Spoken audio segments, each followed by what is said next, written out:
des enseignants du cours de religion islamique. Et je tiens d'ailleurs à la disposition, le greffe tient à la disposition de qui le souhaiterait les mails qui ont été échangés entre le cabinet de Mme Schins et de M. Marcourt, m'indiquant aujourd'hui que c'était M. Marcourt qui répondait à la question. Monsieur Bouillard, vous avez la parole.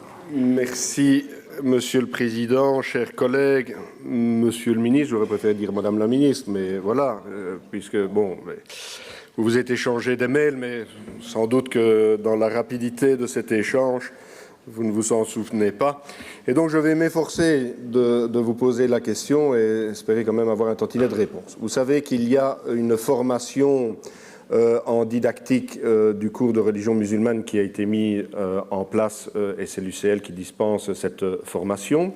Il y a très peu d'inscrits pour suivre cette formation qui doit déboucher sur une certification. Et dans 3 ans, il faudra, si je ne m'abuse, avoir d'ailleurs cette certification pour pouvoir donner le cours de religion musulmane.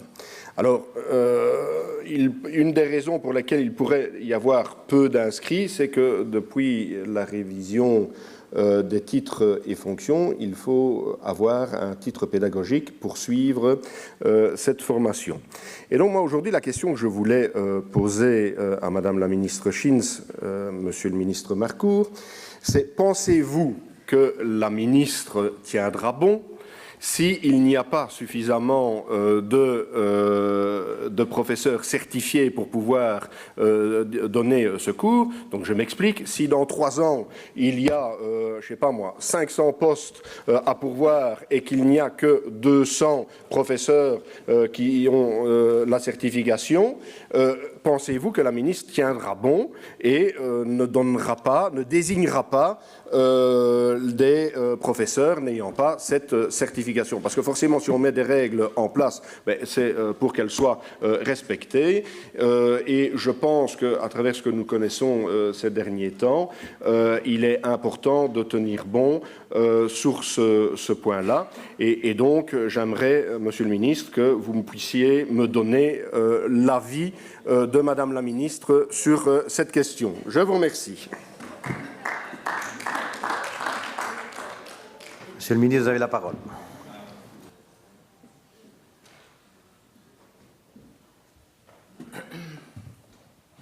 Monsieur le Président, Monsieur le député, la question que vous posez est évidemment une question importante. Il est vrai que nous sommes passés de 60 inscrits à 43 cette année, mais d'après ce que moi je sais, et je reconnais que Mme Schins est mieux à même que moi de répondre à cette question, mais bon, je vais faire avec mes faibles moyens, c'est qu'il nous semble qu'il ne devrait pas y avoir de problème, en tout cas de manière théorique, et donc que vos interrogations ne nécessitent pas un tel niveau d'inquiétude. En tout cas, moi je prends l'engagement double. J'ai répondu à M. Doulkeridis hier sur cette question, puisque nous donnons un peu moins de 60 000 € à l'UCL pour faire ces formations. Donc, il y a un vrai soutien financier dans les différentes catégories, que ce soit l'UCL, que ce soit l'UCL avec Saint-Louis, que ce soit l'ULB avec l'ULG. On le fait. On va monitorer cela. Et en tout cas, ce que vous dites mérite l'intérêt. Donc, on va regarder si, effectivement, en fonction du nombre de professeurs, nous aurons bien le nombre suffisant et quelles mesures il faudra prendre dans les mois, les années qui viennent pour assurer cela. Pour le surplus, je vous renvoie à votre ministre préféré. Merci, Monsieur le Ministre. Merci, Monsieur le Ministre, pour cette réponse. Je ne vous demanderai pas comment vous savez que c'est ma préférée, mais enfin ça.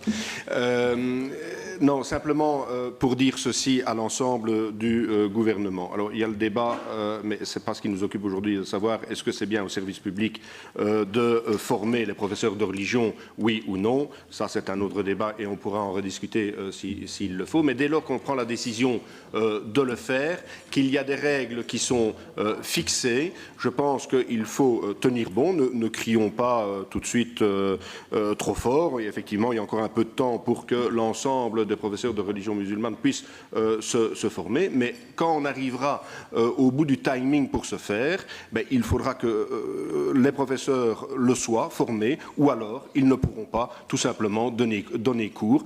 Quand il y a des règles qui sont fixées, je pense qu'il faut les respecter. Je vous remercie. Merci, monsieur le député.